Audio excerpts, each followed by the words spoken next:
10,000 12,000 کا جو فگر ہوتا ہے وہ ایسے لوگ ہوتے ہیں جنہیں کسی بھی پارٹی سے کوئی سروکار نہیں ہوتا. وہ موڈ سوئنگ دیکھ کے کہ ہوا کا رخ دیکھ کے وہ اس طرف چلتے ہیں کہ کدھر یہ ہوا ہے, کون سا کینڈیڈیٹ جیت رہا ہے, کون سی پارٹی جیت رہی ہے, حکومت میں کون ہے, تو وہ اس پہ فیصلہ کرتے ہیں اپنے ووٹ کا. تو عمران خان کے خلاف یہ جو کیمپین تھی کہ ہر صورت دھاندلی ہوگی اور ہمیں روکا جائے گا, تو یہ عمران خان کے سخت نقصان میں یہ بات گئی.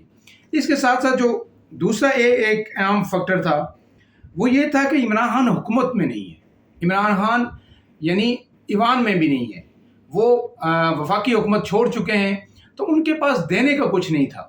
اس بیانیے کے علاوہ وہ لوگوں کو اوبلائز نہیں کر سکتے تھے, جبکہ اس کے برخلاف نون لیگ نے ہر وہ ہتھ کنڈا استعمال کیا جو سیاسی حکومتیں جو حکومت میں ہوتی ہیں, ضمنی الیکشن لڑتی ہیں, وہ کرتی ہیں, انہوں نے سب کیا. انہوں نے ٹرانسفارمر سے لے کے کھمبوں تک ٹوٹی پائپ نلکے کی جو سیاست ہوتی ہے وہ سب کیا.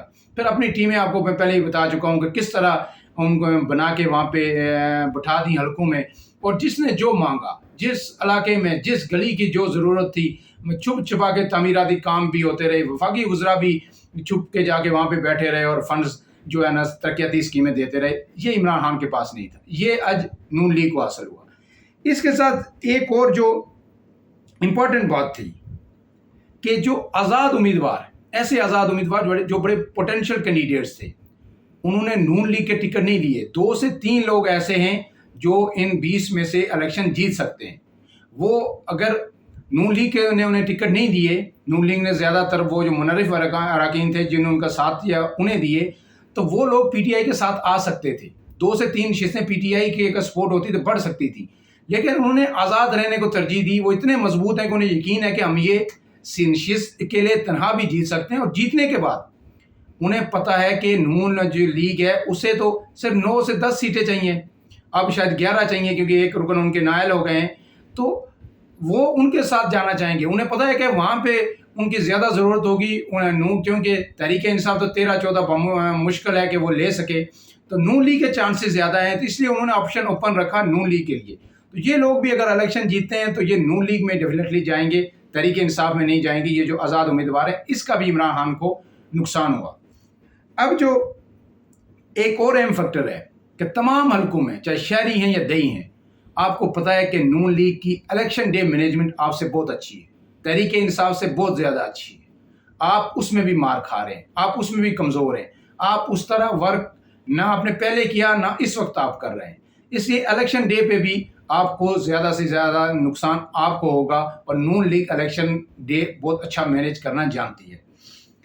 اس کے بعد جو ایک اور اہم فیکٹر, بڑا ہی اہم فیکٹر ہے کہ کاف لیگ کہہ تو رہی ہے کہ جناب ہم تحریک انصاف کے اتحادی ہیں, سب کچھ ہے, لیکن الیکشن میں اس طرح نہ پرویز الہی متحرک نظر آئے اور نہ مونس الہی نظر آئے.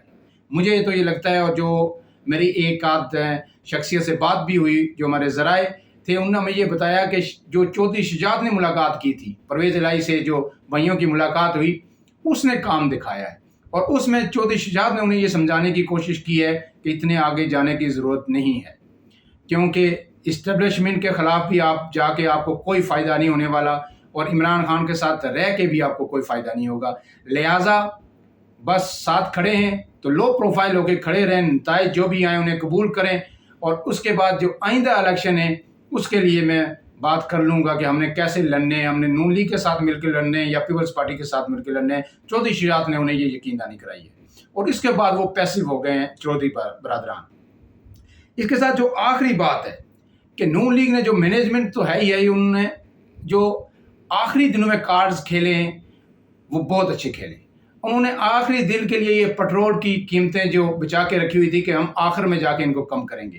پہلے انہوں نے ایک بجلی کا کیا کہ 100 یونٹ تک فری ہوگی, اور اب جو پٹرول 18 روپے اور پھر ڈیزل سستا کیا. اور مریم نواز نے جو جلسے کیے لاہور میں آخری دن, اور اس میں انہوں نے ایک بڑا پیغام دیا. انہوں نے کہا کہ مشکل وقت ختم ہو چکا ہے, اب آپ کے لیے صرف اچھی خبریں آئیں گی. اور یہ لوگوں کو کانفیڈنس دینے کی بات ہے کہ جی ہم نے مشکل فیصلے کیے, انٹرنیشنل جو مارکیٹ میں پرائسز سستی ہوئیں, ہمارا IMF کے ساتھ معاہدہ ہوا, تو ہم فوراً عوام کو ریلیف دینے جا رہے ہیں, اور انہوں نے کہا آئندہ دنوں میں مزید اچھی خبریں آپ کے سامنے آئیں گی. اب ان سارے نکات کو آپ سامنے رکھیں, مرکات کو سامنے رکھیں, فیکٹرز کو دیکھیں, انالائز کریں, اور پھر جو اس کا فیصلہ ہے وہ میں حتمی فیصلہ آپ پہ چھوڑتا ہوں کہ آپ کیا سمجھتے ہیں کہ اس کے نتائج، اس الیکشن کے پولنگ ڈے کے نتائج کیا ہوں گے. اب بھی تحریک انصاف کے پاس ایک چانس ہے زیادہ سے زیادہ نشستیں لینے کا، کہ تحریک انصاف اپنے ووٹرز کو ہر صورت گھر سے نکال کے باہر لائے. اگر ٹرن آؤٹ یہ 50% تک پہنچ گیا، تحریک انصاف اس میں کامیاب ہو گئی. ضمنی الیکشن میں ہمیشہ کم ہوتا ہے، لیکن یہ کوئی ایک آدھ حلقے کا ضمنی الیکشن نہیں ہے، یہ 20 حلقوں کا ہے. اور اس میں سب کو پتا ہے، پی ٹی آئی کو بھی، کہ اس کی کیا امپورٹنس ہے ان کی مستقبل کی سیاست کے لیے. تو جتنا زیادہ ٹرن آؤٹ ہوگا تحریک انصاف کو فائدہ ہوگا. جتنے زیادہ تحریک انصاف کے لوگ باہر نکلیں گے، نوجوان نکلیں گے اور وہ اپنے گھر والوں کو لے کے آئیں گے، تحریک انصاف کے لیے فائدہ ہوگا. نون لیگ تو چاہے گی کہ جتنا ٹرن آؤٹ کم ہو، پولنگ کے دن سلو پولنگ ہو، تو وہ ان کے لیے فائدہ ہے اور وہ مینج آرام سے یہ چیزیں کر لیں گے. لیکن تحریک انصاف کو اب اپنی جو پلاننگ ہے وہ ساری باقی چیزیں چھوڑ کے ایک دن پہ فوکس کرنی ہے. وہ جو الیکشن کا دن ہے، جو الیکشن مینجمنٹ ہے، اگر وہ لوگوں کو نکالنے میں کامیاب ہو گئے تو نتائج تبدیل ہو سکتے ہیں. اپنے میزبان عمران اعظم کو اجازت دیجیے. اللہ حافظ.